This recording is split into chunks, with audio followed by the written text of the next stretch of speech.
مدینہ منورہ میں سینما گھر کھولنے کا اعلان۔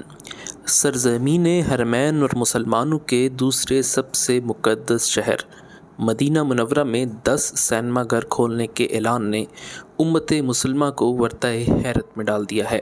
شیخ الاسلام مفتی تقی عثمانی نے اپنے حالیہ ٹویٹ میں متحدہ عرب امارات کی کمپنی آمار انٹرٹینمنٹ کے مدینہ منورہ میں سینما کھولنے کی ٹویٹ کے ساتھ ان الفاظ میں ٹویٹ کی کہ اب مدینہ منورہ میں بھی 10 سینما ہال قائم کرنے کا منصوبہ۔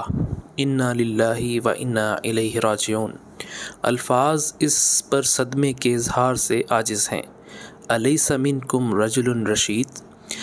یاد رہے کہ سعودی عرب میں 35 سال کی پابندی کے بعد سن 2018 میں سینما کھلنے کا آغاز ہوا تھا۔ گزشتہ 3 سالوں میں سعودی عرب کے 12 شہروں میں 34 سینما گھر کھولے گئے ہیں، جبکہ اگلے کچھ عرصے میں 70 نئے سینما کھولے جانے کا امکان ہے۔ سعودی پریس ایجنسی کے مطابق ان 3 سالوں میں 1,20,00,000 سینما کے ٹکٹ فروخت ہوئے ہیں، جبکہ مملکت میں پہلی بار جدہ میوزک فیسٹیول کے عنوان سے موسیقی کا میلہ بھی سجایا گیا، جس میں دنیا بھر سے موسیقاروں نے شرکت کی۔ اس کے ساتھ ساتھ الیکٹرانک ڈانس فیسٹیول دسمبر 2019 میں ریاض میں منعقد کیا گیا، جو 3 دن تک جاری رہا اور اس میں 4 لاکھ افراد نے شرکت کی۔ اس کے ساتھ ساتھ سعودی عرب کی تاریخ میں پہلی مرتبہ 2019 میں خواتین کا ریسلنگ کا پہلا میچ بھی منعقد کیا گیا۔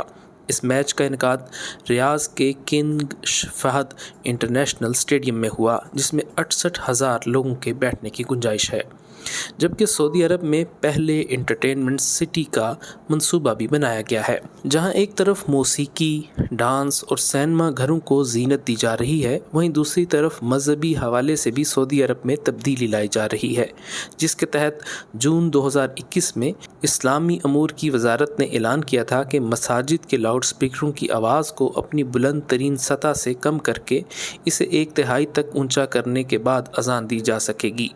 ان ہدایات کے مطابق عام نمازوں میں صرف اذان اور اقامت کو بیرونی لاؤڈ اسپیکروں پر ادا کیا جا سکے گا، جبکہ مکمل نماز یا خطبات لاؤڈ اسپیکر پر نہیں دیے جا سکیں گے۔ جبکہ اس کے ساتھ ساتھ سعودی عرب میں اوقات نماز کے دوران دکانیں کھلی رکھنے کی اجازت بھی دے دی گئی ہے، جبکہ اس سے قبل نماز کے اوقات میں دکانیں بند رکھنے کی پابندی تھی۔ یہ تبدیلیاں ولی عہد محمد بن سلمان کی جانب سے ملک کو قدر آزاد خیال اور مذہب کا عوامی زندگی سے کردار کم کرنے کی کوششوں کے سلسلے کی تازہ ترین کڑی ہیں۔ یاد رہے کہ اس سے قبل بھی مفتی تقی عثمانی سعودی عرب کی جانب سے اس طرز کے اقدامات کے خلاف ٹویٹ کر چکے ہیں۔ 31 جولائی 2021 کو اپنے ٹویٹ میں مفتی صاحب نے محمد بن سلمان کے متنازع انٹرویو کے تناظر میں کہا کہ حج اور عمرے پر پابندیاں اور سب سے بڑھ کر سنت کی اخبار احاد کو حجت قرار نہ دینا، یہ باتیں نشاندہی کر رہی ہیں کہ ملک کا رخ بدل رہا ہے۔ چنانچہ عالم اسلام کے عوام اور علماء سب تشویش میں مبتلا ہیں، کیونکہ حرمین شریفین سے ان کا والہانہ رشتہ ہے۔ سعودی عرب اپنے اس طرز عمل پر نظر ثانی کر کے اصلاح کرے۔